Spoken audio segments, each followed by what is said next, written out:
guys! This is Mercy, ang piling vlogger ng Alcala!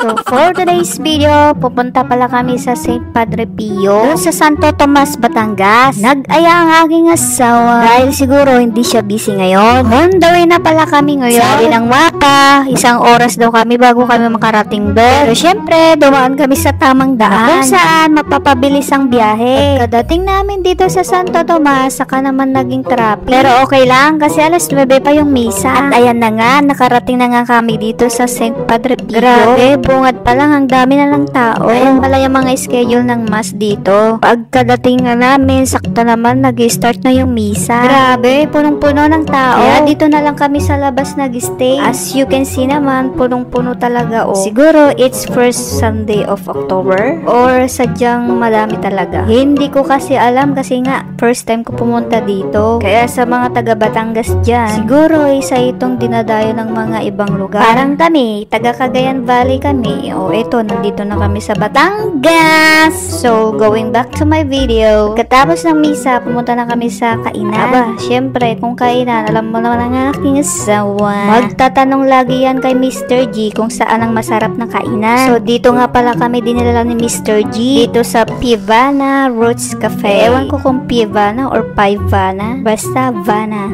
Kaya pagkapasok namin, grabe, ang ganda ng ambience. Napaka-aesthetic tignan. Very cozy. Ang comfy. Saka nakaka-relax din. Napaka-peaceful nga sa labas eh. Walang katabing building. Wala din gaanong sasakyan. Tapos malapit din sa bundok.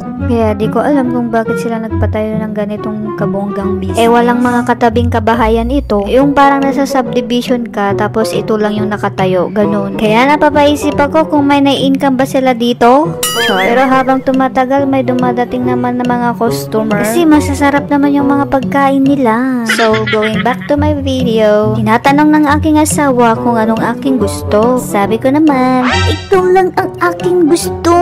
Hala, ang landi. So, ayan pala ang aming in-order. Bale, magkaiba kami ng in-order para matikman namin ang isa't isa. Ha? Matikman namin ang isa't isa?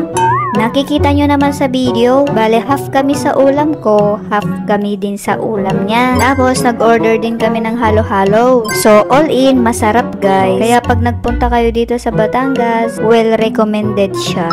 Kung sa price naman ang pag-uusapan, sakto lang. Sabi ng aking asawa, sakto lang. Hindi siya gaanong mahal. Worth naman kasi nabusog kami. Saka masarap talaga guys. Kaya pag nagpunta kayo dito, punta kayo dito. Isang halo-halo lang pala ang aming in-order. Kasi medium size na yan, kasyang-kasya sa aming dalawa. Eh, hindi naman mahilig ng matamis ang aking asawa. Ayan, natapos na pala kami. So, ang next na aming pupuntahan, ang Lomihan. Parang hindi kami nabusog, no? Pero nabusog na kami. Gusto lang namin puntahan yan kasi masarap daw. Isang lomi lang ang aming in-order. So, ang topics niya pala ay lechon. Dahil isang artista na ang pumunta dito. Ayan, si Richard Gomez.